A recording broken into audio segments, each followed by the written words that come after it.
हरे कृष्ण राधे राधे। ओम नमो भगवते वासुदेवाय। आज हम सुनेंगे गुरुवार के दिन सुनी जाने वाली बृहस्पतिवार व्रत कथा। भारतवर्ष में एक प्रतापी और दानी राजा राज्य करता था। वह नित्य गरीबों और ब्राह्मणों की सहायता करता था। यह बात उसकी रानी को अच्छी नहीं लगती थी। वह न गरीबों को दान देती, न ही भगवान का पूजन करते थे और राजा को भी दान देने से मना किया करते थे। एक दिन राजा शिकार खेलने वन को गए हुए थे तो रानी महल में अकेली थी। उसी समय बृहस्पति देव साधु वेश में राजा के महल में भिक्षा के लिए गए और भिक्षा मांगी। रानी ने भिक्षा देने से इनकार कर दिया और कहा, हे साधु महाराज, मैं तो दान पुण्य से तंग आ गई हूँ। मेरा पति सारा धन लुटाते रहता है। मेरी इच्छा है कि हमारा सारा धन नष्ट हो जाए, फिर न रहेगा बांस न बजेगी बांसुरी। इस पर साधु ने कहा, देवी तुम तो बड़ी विचित्र हो। धन संतान तो सभी चाहते हैं, पुत्र और लक्ष्मी तो पापी के घर भी होने चाहिए। यदि तुम्हारे पास अधिक धन है तो भूखों को भोजन दो, प्यासों के लिए प्याऊ बनवाओ, मुसाफिरों के लिए धर्मशालाएं खुलवाओ। जो निर्धन अपनी कुंवारी कन्याओं का विवाह नहीं कर सकते उनका विवाह करा दो। ऐसे और कई काम हैं जिनके करने से तुम्हारा यश लोक परलोक में फैलेगा। परंतु रानी पर उपदेश का कोई प्रभाव न पड़ा। वह बोली, महाराज आप मुझे कुछ न समझाइए, मैं ऐसा धन नहीं चाहती जो हर जगह बांटती फिरूं। साधु ने उत्तर दिया, यदि तुम्हारी ऐसी इच्छा है तो तथास्तु। तुम ऐसा करना कि बृहस्पतिवार को घर लीप कर पीली मिट्टी से अपना सिर धोकर स्नान करना, भट्टी चढ़ाकर कपड़े धोना। ऐसा करने से आपका सारा धन नष्ट हो जाएगा। इतना कहकर वह साधु महाराज वहां से आलोप हो गए। साधु के अनुसार कही बातों को पूरा करते हुए रानी को केवल 3 बृहस्पतिवार ही बीते थे कि उसकी समस्त धन संपत्ति सब नष्ट हो गई।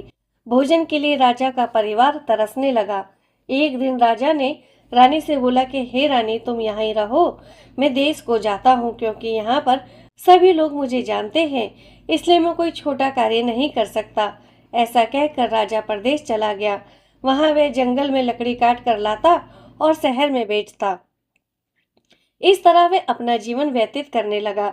इधर राजा के परदेश जाते ही रानी और दासी दुखी रहने लगी। एक बार जब रानी और दासी को 7 दिन तक बिना भोजन के रहना पड़ा तो रानी ने अपनी दासी से कहा, हे दासी, पास ही के नगर में मेरी बहन रहती है, वह बड़ी धनवान है, तो उसके पास जा और कुछ ले आ, ताकि थोड़ी बहुत गुजर बसर हो जाए।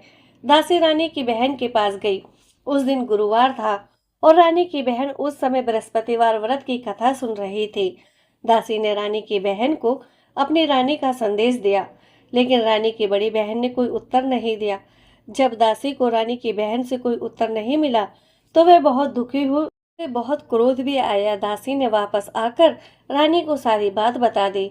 सुनकर रानी ने अपने भाग्य को कोसा। उधर रानी की बहन ने सोचा कि मेरी बहन की दासी आई थी, परंतु मैं उससे नहीं बोली, इससे वे बहुत दुखी हुई होगी।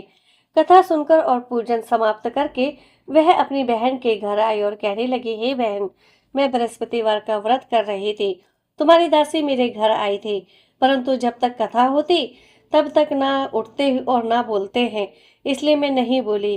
कहो दासी क्यों गई थी? रानी बोली, बहन तुमसे क्या छिपाऊं, हमारे घर में खाने तक को अनाज नहीं था। ऐसा कहते कहते रानी की आंखें भर आई। उसने दासी समेत पिछले 7 दिनों से भूखे रहने तक की बात अपनी बहन को विस्तार पूर्वक सुना दी। रानी की बहन बोली, देखो बहन, भगवान बृहस्पति देव सबकी मनोकामना पूर्ण करते हैं। शायद तुम्हारे घर में अनाज रखा हो। पहले तो रानी को विश्वास नहीं हुआ, पर बहन के आग्रह करने पर उसने अपनी दासी को अंदर भेजा तो उसे सचमुच अनाज से भरा एक घड़ा मिल गया। यह देखकर दासी को बड़ी हैरानी हुई। दासी रानी से कहने लगी, हे रानी, जब हमको भोजन नहीं मिलता तो हम व्रत ही तो करते हैं, इसलिए क्यों न इनसे व्रत और कथा की विधि कुछ ली जाए ताकि हम भी व्रत कर सके। तब रानी ने अपनी बहन से बृहस्पतिवार व्रत के बारे में पूछा। उसकी बहन ने बताया, बृहस्पतिवार के व्रत में चने की दाल और मुनक्का से भगवान श्री विष्णु का केले की जड़ में पूजन करे तथा दीपक जलाए, व्रत कथा सुने और पीला भोजन ही करे। इससे बृहस्पति देव प्रसन्न होते हैं। और व्रत पूजन विधि बताकर रानी की बहन अपने घर को लौट गई। 7 दिन के बाद जब गुरुवार आया तो रानी और दासी ने व्रत रखा। घुड़साल में जाकर चना और गुड़ लेकर आई। फिर उससे केले की जड़ तथा विष्णु भगवान का पूजन किया। अब पीला भोजन कहाँ से आए, इस बात को लेकर दोनों बहुत दुखी थी। चूंकि उन्होंने व्रत रखा था इसलिए बृहस्पति देव उनसे प्रसन्न थे, इसलिए वे एक साधारण व्यक्ति का रूप धारण कर 2 थालों में सुंदर पीला भोजन दासी को दे गए। भोजन पाकर दासी प्रसन्न हुई और फिर रानी के साथ मिलकर भोजन ग्रहण किया। उसके बाद वे सभी गुरुवार को व्रत और पूजन करने लगे। बृहस्पति भगवान की कृपा से उनके पास फिर से धन संपत्ति आ गई, परंतु रानी फिर से पहले की तरह आलस्य करने लगी। तब दासी बोली, देखो रानी, तुम पहले भी इस प्रकार आलस्य करती थी। तुम्हें धन रखने में कष्ट होता था, इस कारण सभी नष्ट हो गया। और अब जब बृहस्पति भगवान की कृपा से धन मिला है तो तुम्हें फिर से आलस्य होता है। रानी को समझाते हुए दासी कहती है, बड़ी मुसीबतों के बाद हमने यह धन पाया है, इसलिए हमें दान पुण्य करना चाहिए, भूखे मनुष्य को भोजन कराना चाहिए और धन को शुभ कार्यों में खर्च करना चाहिए, जिससे तुम्हारे कुल का यश बढ़ेगा, स्वर्ग की प्राप्ति होगी और पितृ प्रसन्न होंगे। दासी की बात मानकर रानी अपना धन शुभ कार्यों में खर्च करने लगी, जिससे पूरे नगर में उसका यश फैलने लगा। एक दिन राजा दुखी होकर जंगल में एक पेड़ के नीचे आसन जमाकर बैठ गया। वह अपनी दशा को याद करके व्याकुल होने लगा। बृहस्पतिवार का दिन था। एकाएक उसने देखा कि एक निर्जन वन में एक साधु प्रकट हुए। वह साधु वेश में स्वयं बृहस्पति देवता थे। लकड़हारे के सामने आकर बोले, हे लकड़हारे, इस सुनसान जंगल में तो चिंता मगन क्यों बैठा है? लकड़हारे ने दोनों हाथ जोड़कर प्रणाम किया और उत्तर दिया, महात्मा जी, आप सब कुछ जानते हैं, मैं क्या कहूँ, यह कहकर रोने लगा और साधु को अपनी आत्मकथा सुनाई। महात्मा जी ने कहा, तुम्हारे स्त्री ने बृहस्पति के दिन बृहस्पति भगवान का निरा आदर किया था, जिसके कारण रुष्ट होकर उन्होंने तुम्हारी यह दशा कर दी। अब तुम चिंता को दूर करके मेरे कहने पर चलो तो तुम्हारे सारे कष्ट दूर हो जाएंगे और भगवान पहले से भी अधिक तुम्हें संपत्ति देंगे। तुम बृहस्पति के दिन कथा किया करो। 2 पैसे के चने मुनक्का लाकर उसका प्रसाद बनाओ और शुद्ध जल से लोटे में शक्कर मिलाकर अमृत तैयार करो। कथा के पश्चात अपने सारे परिवार और सुनने वाले प्रेमियों में अमृत व प्रसाद बांटकर आप भी ग्रहण करो। ऐसा करने से भगवान तुम्हारी सभी मनोकामना पूर्ण करेंगे। साधु के ऐसे वचन सुनकर लकड़हारा बोला, हे प्रभु, मुझे लकड़ी बेचकर इतना पैसा नहीं मिलता जिसे भोजन के उपरांत कुछ बचा सकूं। मैंने रात्रि में अपनी स्त्री को व्याकुल देखा है, मेरे पास कुछ भी नहीं है जिससे मैं उसकी खबर मंगा सकूं। साधु ने कहा, हे लकड़हारे, तुम किसी बात की चिंता मत करो। बृहस्पति के दिन तुम रोजाना की तरह लकड़ियां लेकर शहर को जाओ। तुमको रोज दुगुना धन प्राप्त होगा, जिससे तुम भली भांति भोजन कर लोगे तथा बृहस्पति देव की पूजा का सामान भी आ जाएगा। इतना कहकर साधु अंतर्ध्यान हो गए। धीरे धीरे समय व्यतीत होने पर फिर वही बृहस्पतिवार का दिन आया। लकड़हारा जंगल से लकड़ी काटकर किसी शहर में बेचने को गया। उसे उस दिन और दिन से अधिक पैसा मिला। राजा ने चना गुड़ आदि लाकर गुरुवार का व्रत किया। उस दिन उसके सभी कलेश दूर हुए, परंतु जब दोबारा गुरुवार का दिन आया तो बृहस्पतिवार का व्रत करना भूल गया। इस कारण बृहस्पति भगवान नाराज हो गए। उस दिन उस नगर के राजा ने विशाल यज्ञ का आयोजन किया तथा शहर में ये घोषणा करा दी कि कोई भी मनुष्य अपने घर में भोजन ना बनावे, ना आग जलावे, समस्त जनता मेरे यहाँ भोजन करने आए। इस आज्ञा को जो नहीं मानेगा उसे फांसी की सजा दी जाएगी। इस तरह की घोषणा संपूर्ण नगर में करवा दी गई। राजा की आज्ञा अनुसार शहर के सभी लोग भोजन करने गए, लेकिन लकड़हारा कुछ देर से पहुंचा, इसलिए राजा उसको अपने साथ घर लिवा ले गए और ले जाकर भोजन करा रहे थे तो रानी की दृष्टि उस खूंटी पर पड़ी जिस पर उसका हार लटका हुआ था। वह वहां पर दिखाई नहीं दिया। रानी ने निश्चय किया कि मेरा हार इस मनुष्य ने चुरा लिया है। उसी समय सिपाहियों को बुलाकर उसको कारागार में डलवा दिया। जब लकड़हारा कारागार में पड़ गया और बहुत दुखी होकर विचार करने लगा कि ना जाने कौन से पूर्व जन्म के कर्म से मुझे यह दुख प्राप्त हुआ है, और उसी साधु को याद करने लगा। जो उसे जंगल में मिला था। उसी समय तत्काल बृहस्पति देव साधु के रूप में प्रकट हुए और उसकी दशा को देखकर कहने लगे, अरे मूर्ख, तूने बृहस्पति देव की कथा नहीं करी, इस कारण तुझे दुख प्राप्त हुआ है। अब चिंता मत कर, बृहस्पतिवार के दिन कारागार के दरवाजे पर 4 पैसे पड़े मिलेंगे, उनसे तू बृहस्पति देव की पूजा करना, तेरे सभी कष्ट दूर हो जाएंगे। बृहस्पति के दिन उसे 4 पैसे मिले। लकड़हारे ने कथा कही। उसी रात्रि को बृहस्पति देव ने उस नगर के राजा को स्वप्न में कहा, हे राजा, तुमने जिस आदमी को कारागार में बंद कर दिया है वह निर्दोष है, वह राजा है, उसे छोड़ देना।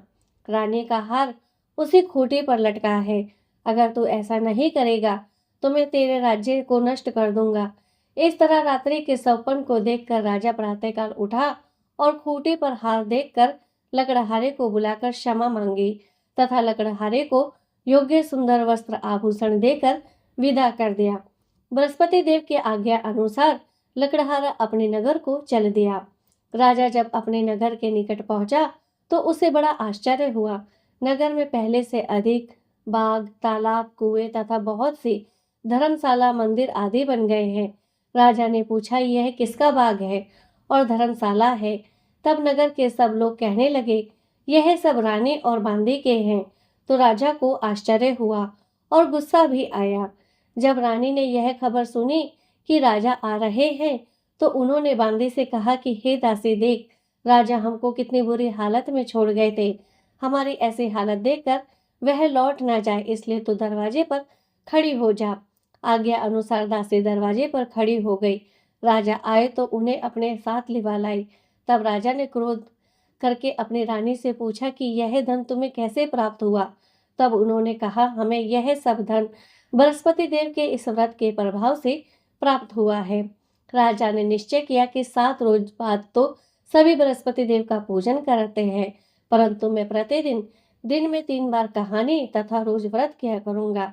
अब हर समय राजा के दुपट्टे में चने की दाल बंधी रहती तथा दिन में 3 बार कहानी कहता। रोज राजा ने विचार किया कि चलो अपनी बहन के यहाँ हो आवे। इस तरह निश्चय कर राजा घोड़े पर सवार हो अपनी बहन के यहाँ को चलने लगा। मार्ग में उसने देखा कि कुछ आदमी एक मुर्दे को लिए जा रहे हैं। उन्हें रोककर राजा ने कहा, अरे भाइयों, मेरी बृहस्पति देव की कथा सुन लो। वह बोले, लो, हमारा तो आदमी मर गया है, इसको अपनी कथा की पड़ी है। परंतु कुछ आदमी बोले, अच्छा कहो, हम तुम्हारी कथा भी सुनेंगे। राजा ने दाल निकाली और जब कथा आधी हुई कि मुर्दा हिलने लग गया और जब कथा समाप्त हो गई तो राम राम करके मनुष्य उठकर खड़ा हो गया।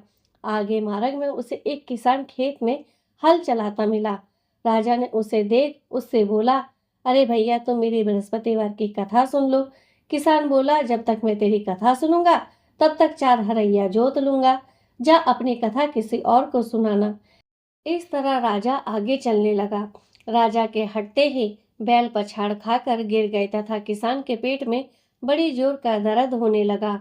उस समय उसकी माँ रोटी लेकर आई। उसने जब ये देखा तो अपने पुत्र से सब हाल पूछा और बेटे ने सभी हाल कह दिया।